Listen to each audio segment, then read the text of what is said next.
ছাত্রলীগের সন্ত্রাসী কর্মকাণ্ডের যথাযথ বিচার নিশ্চিত করা, জুলাই আগস্টের গণ অভ্যুত্থানে ফ্যাসিবাদের দোসর হিসেবে ভূমিকা পালনকারীদের তদন্ত সাপেক্ষে উপযুক্ত ব্যবস্থা নেয়ার দাবিতে দুপুরের আগেই রাজধানীর রমনা ইঞ্জিনিয়ার্স ইনস্টিটিউশনের সামনে জড়ো হতে থাকেন ঢাকা ও আশপাশের জেলার ছাত্রদলের বিভিন্ন ইউনিটের নেতাকর্মীরা।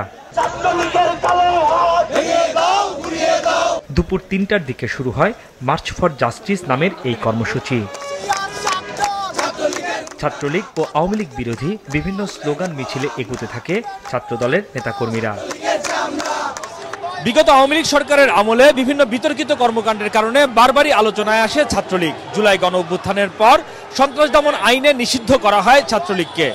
ছাত্রলীগ নিষিদ্ধের পর তাদের যে সন্ত্রাসী কর্মকাণ্ডের সাথে যারা জড়িত তাদের গ্রেফতারের দাবিতে আজকের এই কর্মসূচিটির আয়োজন করা হয়েছে ছাত্রদলের পক্ষ থেকে। শাহবাগ টিএসসি হয়ে কেন্দ্রীয় শহীদ মিনারে পৌঁছায় মিছিল। কর্মসূচির সমাপনী বক্তব্যে ছাত্রদলের নেতারা বলেন, ২৪ ও ৭১-এর পরাজিত শক্তি গোপনে আঘাত করছে।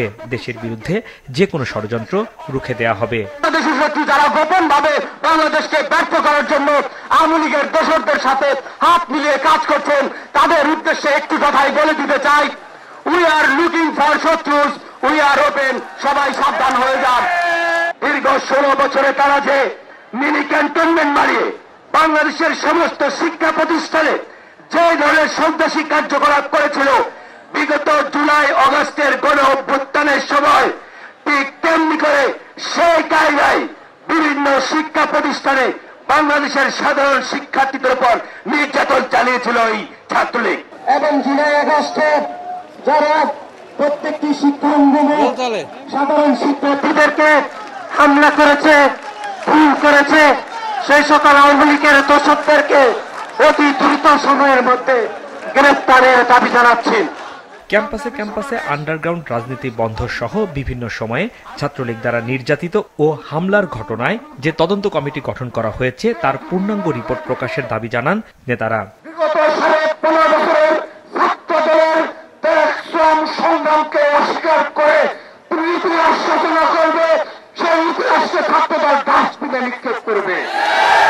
কোন ষড়যন্ত্রের অংশ হিসাবে আপনারা লিপ্ত থাকেন, সে বিষয়টি যেন কোনো ছাত্র সমাজ পরিলক্ষিত না হয়, সে বিষয়ে আপনারা স্পষ্টভাবে আপনাদের অবস্থান ব্যক্ত করবেন।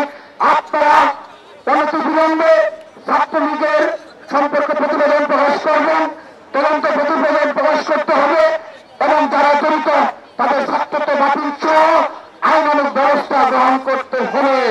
গণ অভ্যুত্থানের মধ্য দিয়ে যে ঐতিহাসিক ঐক্য তৈরি হয়েছে তা বিনষ্ট না করতে সবার প্রতি আহ্বানও জানান ছাত্রদল নেতারা।